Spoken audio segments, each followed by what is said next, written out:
हम मुन्नी झा आइ एकटा बहुत सुंदर घर भरी के गीत सुना रहल छी। ई गीत विदाई काल के छै और बहुत सुंदर गीत छै। तो सुनू, ई विदाई काल के गीत छै, घर भरी के गीत। आनने चानने निपुहे मनायेन निपुहे मनायेन शिवलका ओतबरियात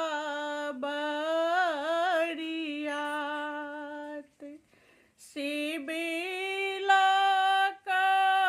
ओतबरियात आनने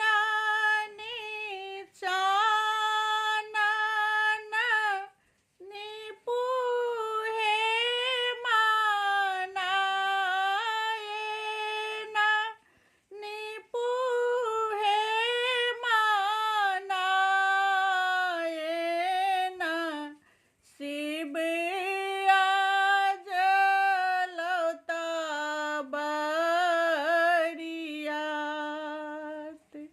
शिवलका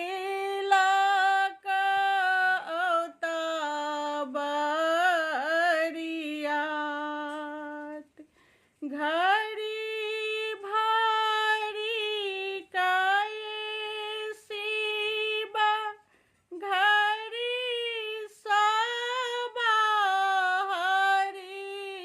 भेला घड़ी सबहर भेला गौरी लेला अंगूरी धराय गौरी लेला अंगूरी धराय घड़ी भरी काये शिव घड़ी सबहरी भेला गौरी लेला अंगूरी धराय आनने चानने निपुहे मनायेन निपुहे मनायेन शिव आजुलता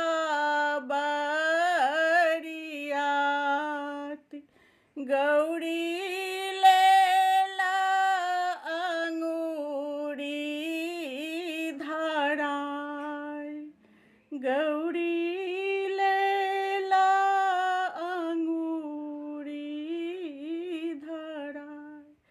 जय मिथिला। नीक लागत कमेंट, लाइक, शेयर, फॉलो जरूर कर लेब।